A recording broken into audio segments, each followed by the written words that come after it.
What is good, YouTube? Quinn Wade coming to y'all with that instant basketball analysis playoff edition, exclusively on YouTube on Analysis Playground, going live on there.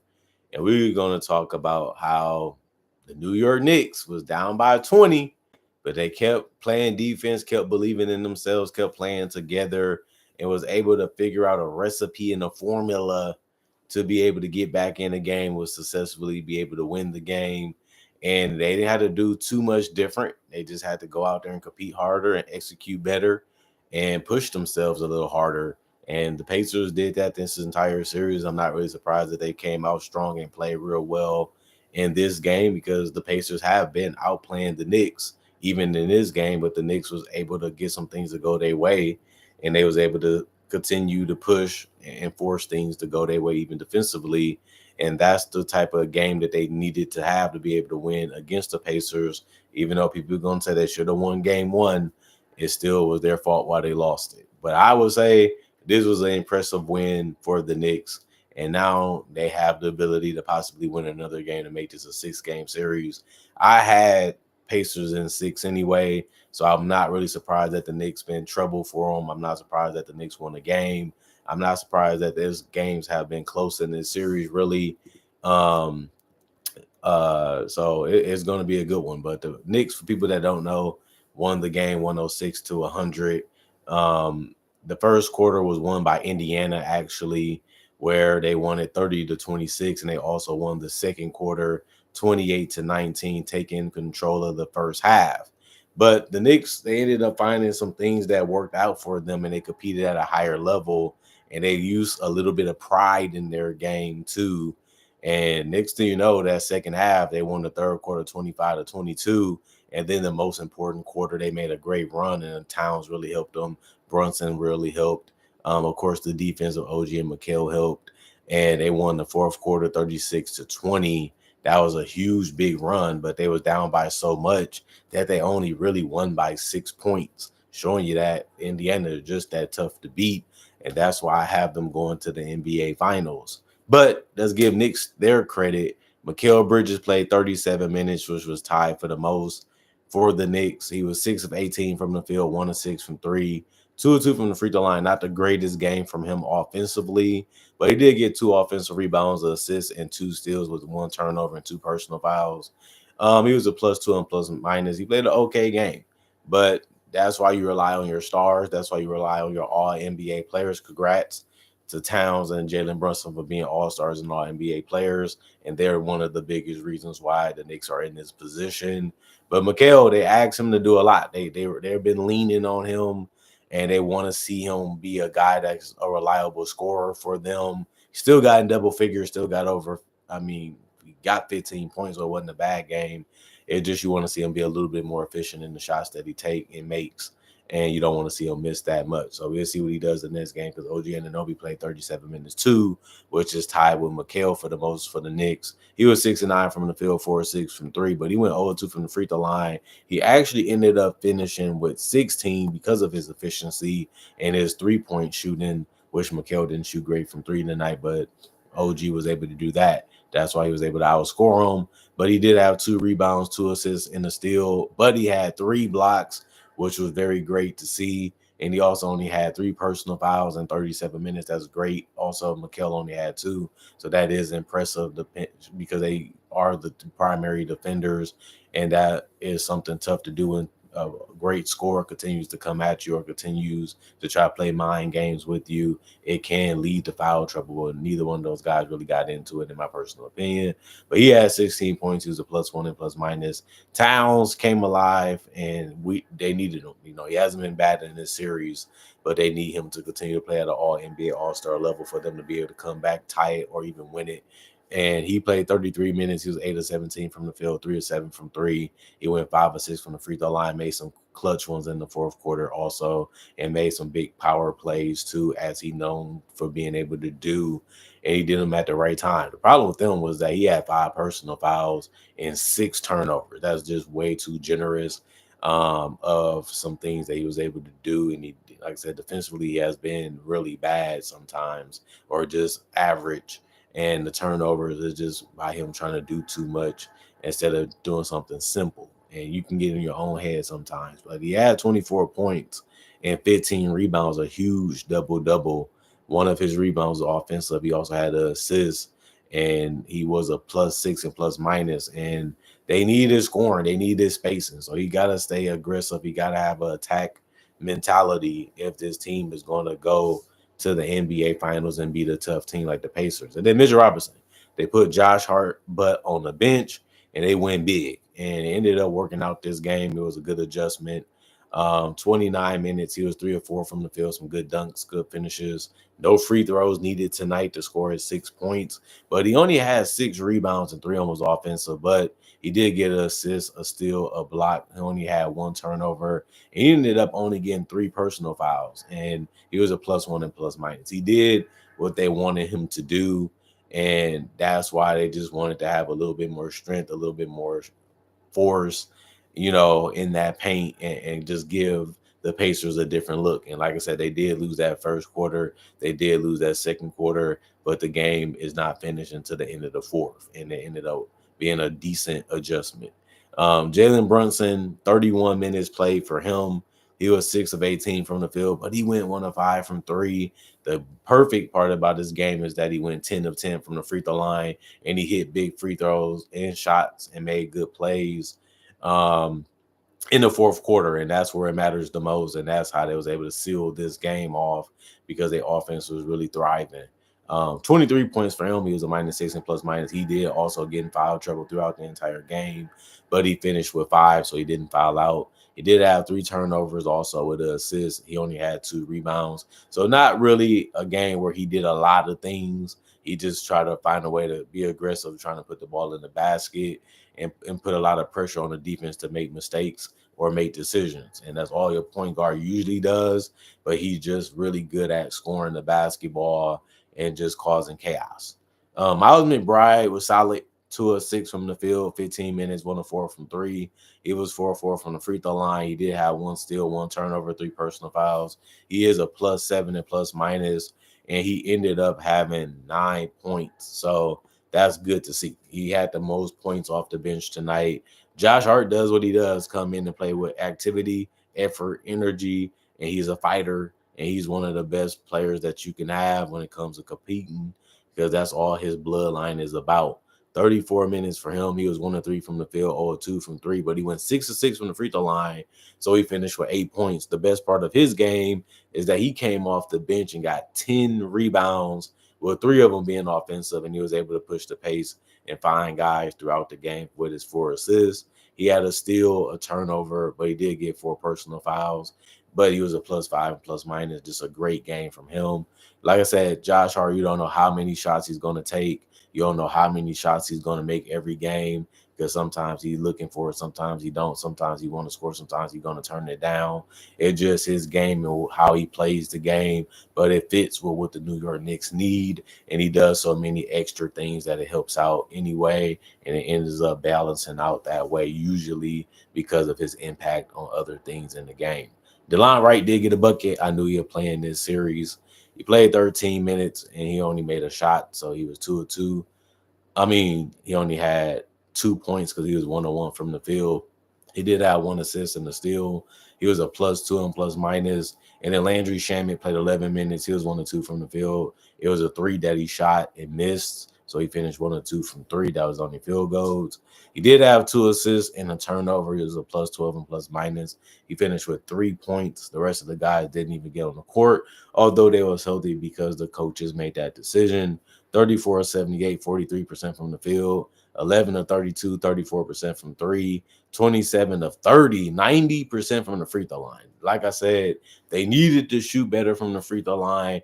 I wasn't expecting them to shoot 90, and I wasn't expecting them to shoot 30 free throws. But that's actually how the game ended up going, and it was just good that they was able to snipe them in and handle their business there. They did have 37 rebounds total, 13 assists, 7 steals, 4 blocks, 14 turnovers, and 25 personal fouls of their own. And let's be honest, the Pacers did shoot 30 free throws plus tonight, too. They actually went 27 to 33, but they only shot 81%. They left a lot of opportunities on the table because of that, but they also went 5 of 25 from three, 20% as a team, and they still only lost by 6. And then they went 34, 77, 44% from the field. But the Pacers was leading, and then they just couldn't pull it together for the rest of the game. The Knicks up their intensity, they up their ball pressure, they up their aggressiveness defensively, and then they was able to make shots for the rest of the game. And the Pacers just couldn't come through with enough of them to be able to pull this one out. Even though the game was close, even though the game was winnable, they just couldn't make enough plays to be able to win it. Pascal Siakam, 35 minutes. He was 7 of 14 from the field. He missed a 3 that he had to force a little bit because the clock and the time was against him. They had to get off some type of look, and he just took the best one he can get. He was 3 of 5 from the free throw line. He only had 4 rebounds. One of them was offensive with 2 assists, 2 personal fouls. He was a minus 21 and plus minus. He finished with 17 points. He went from having a dominant game to having a good game. And I don't have really too much problems with that because it's a team sport. So other guys just have to play their part if he doesn't have it going, or you can't really get the matchups or the shots that he really wants to take. Even though 14 shot attempts is a lot, it was second most on the team. But he ended up having a good game offensively anyway. Aaron Smith, 26 minutes, 2 of 8 from the field, 1 of 3 from the three-point line, 3 of 4 from the free throw line, 7 rebounds, 2 steals, 1 block, 4 personal fouls, a -2 and plus minus. He ended up getting 8 points, and he had some big games in the playoffs. Today wasn't really the case for that. The best thing he did was compete defensively and rebound the basketball, and that still is a great thing. That's why I mentioned it. But offensively, he didn't really have it going. Miles Turner had a chance to hit a big 3, missed it, but he was also just 1 of 6 from 3 overall from the game. And he went 6 of 8 from the free throw line, and he went 6 of 12 from the field. Just had a good shot selection, and you just hope that he made more of them. Didn't really happen tonight, but he ended up having a good game. He ended up having 4 rebounds, 1 of them was offensive with 3 assists, a steal, 2 blocks, a turnover, and he ended up getting in foul trouble. He finished with 5, but he didn't foul out. And he was a -2 and plus minus and finished with 19. I like what he did. Like, he's using that body, but he's becoming just more of a perimeter player by the end of the games. He's not really dunking. He's not really getting close to the rim. He's not really being over physical. You can say that he has some good decisions that he made. That's why he got to the free throw line. I would say, yeah, that's true. And it's kind of the story, but you would like him to be even more physical, if I'm being honest with you. And sometimes he just cool with taking those jumpers, but since he's good at it, it makes sense why he should do it. And it does help his teammates out by giving them the spacing, but it just makes him take shots like 1 of 6 from 3, whereas like, you're so fast, you're so big, you're so athletic, you should be getting better shots than just spot up threes all the time. But that's just how the game played out tonight for him, even though he did make some good shots and he did shoot efficient from the free throw line and from 3. You just want a little bit more out of Miles Turner sometimes, especially when it comes to rebounding too. And him and Pascal didn't really dominate that area. And some of it does have to do with their opponent. But they missed a lot of shots. And those boards of there, Neesmith can do it. UMP Siakam should be able to do it. But Andrew Nembhard, 38 minutes, 2 of 9 from the field, 0 of 3 from the three-point line, 5 of 6 from the free throw line. He ended up having 4 rebounds, 3 assists, and a steal, 2 personal fouls, a -11 and plus minus. He ended up having 9 points. I mean, the 3-point shots wasn't there tonight for him. You gotta like the fact that he was able to get to the free throw line. You have to like the fact that he made plays. But, you know, you need more out of him besides going 2 of 9 from the field. That just can't happen. If they're going to be able to win this series, he has to be a double-figure scorer, and he has to be making his perimeter shots like he has done through the playoffs so far. So that formula shouldn't change. It should only be more demanded from him and his teammates, and we'll see if he can bounce back in the next game. Tyrese Halliburton, 37 minutes, 7 of 15 from the field, 2 of 8 from 3. 4-4 from the free throw line. He ended up having 20, which actually was the most on the team tonight. And he didn't shoot the 3 ball that good either. And he still was able to score some tough shots and make some tough plays. as the game was going on and throughout it. But he was 4 rebounds for him. He also had 6 assists, didn't get that double-double, didn't get that 20 and 10, but he did get 3 steals, and that did help them throughout the game. But it didn't do enough tonight, unfortunately, for him and his teammates. But he did have also 3 turnovers. He had 2 personal fouls, and he was a -1 and plus minus. Obi Toppin for the bench, 14 minutes, 3 of 6 from the field, 0 of 1 from three, and 2 of 2 from the free throw line. 4 rebounds, one of them was offensive with 2 turnovers and 2 personal fouls. He was a plus 19 in plus minus, which was the highest off the bench, but he ended up just getting 8 points. That's good. Like I said, you like the fact that he shot good from the field. The unfortunate part, he missed the three. He rebounded decently in the minutes that he got, and he was able to score very well. So I like what he was able to do, and he didn't just live by the three and just take perimeter shots. He was able to use that athleticism to his advantages. Tony Bradley, 15 minutes, 1 of 2 from the field, or 1 from three, no free throw. So he finished with 2 points. He did get 3 rebounds, and one of them was offensive with an assist, a block, a turnover, and 3 personal fouls. He was okay tonight, and he finished as a -2. I like the fact that he was able to get some other things going, but he didn't really have the hugest impact in 15 minutes, but he also didn't have a bad game either.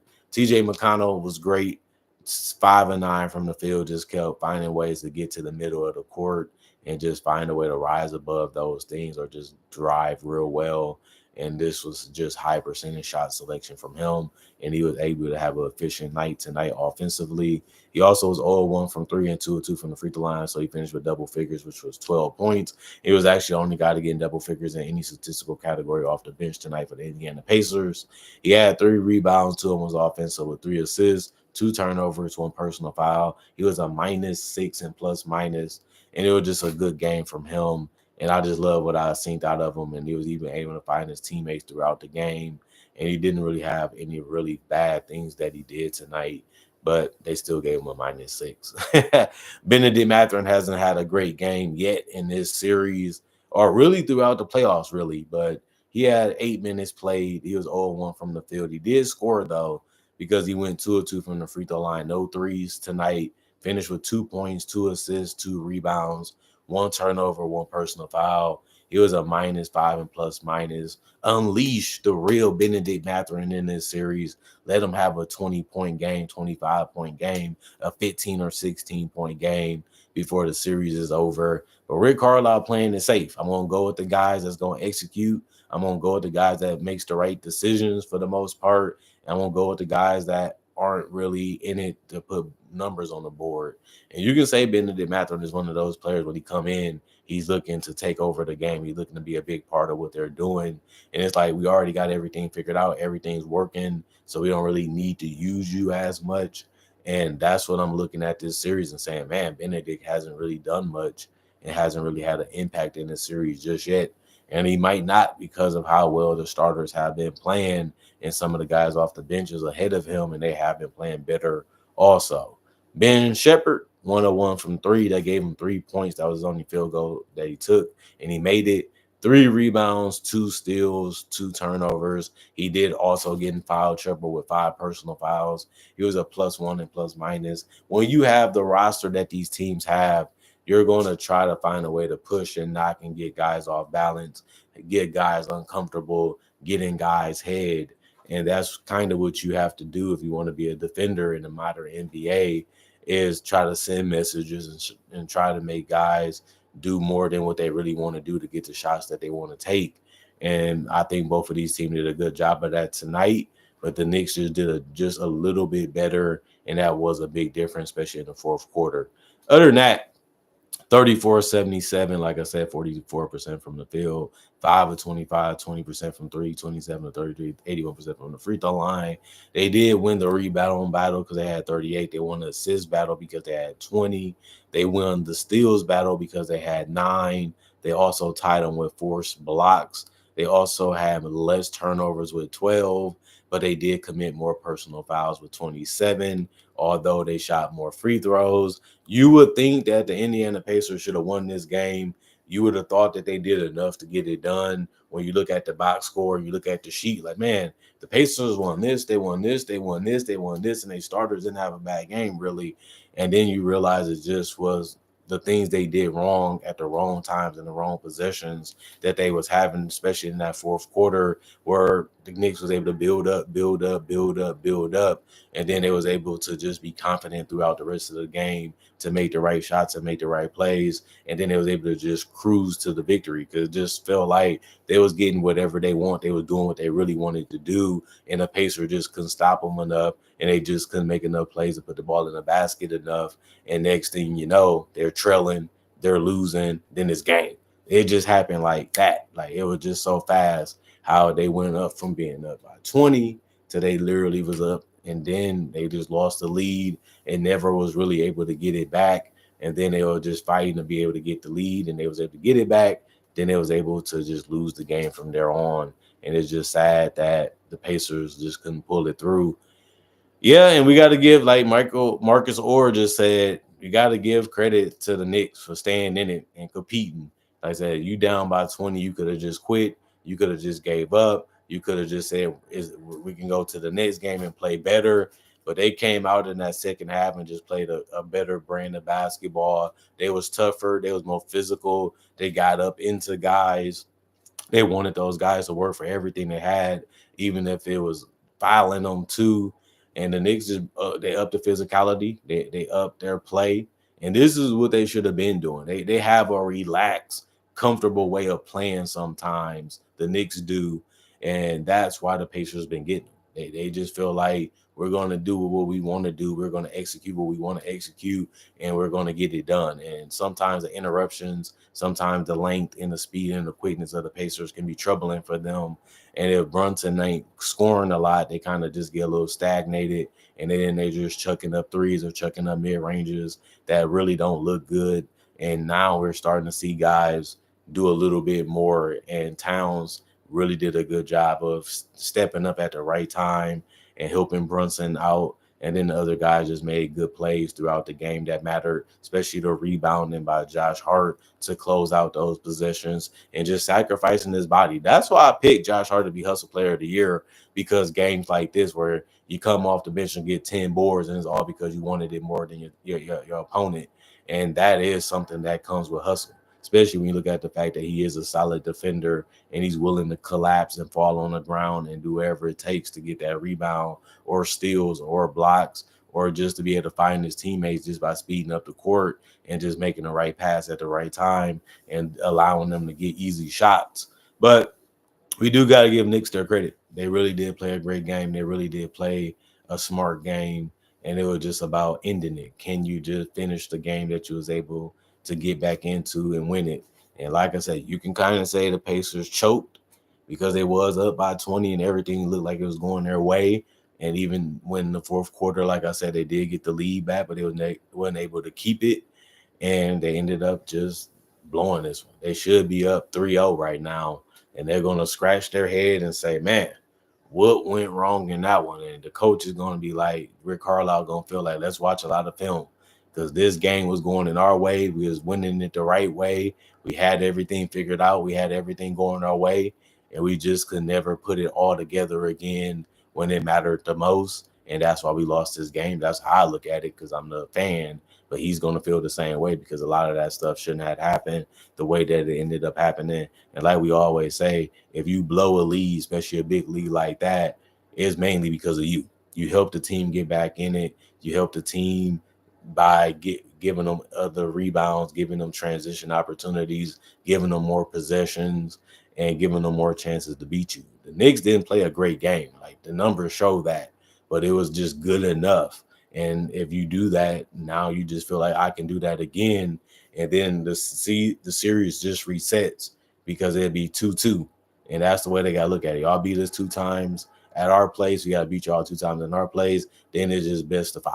Whoever can get that third and that fourth game can win the series. But now you're not worried about getting eliminated. Now you're not worried about getting beat. So we're going to see if the Knicks going to be able to put themselves in a position to win the game and get it done to make it 2-2. If not, the Pacers going to put them on the elimination brink, and then it's going to be tough to see, can you really put out the Knicks, who have really been fighting a lot, to be able to have the respect that they've been getting from everybody around the world. It is good to see New York basketball be legit and really good, but it's also good to see team play, persevere too.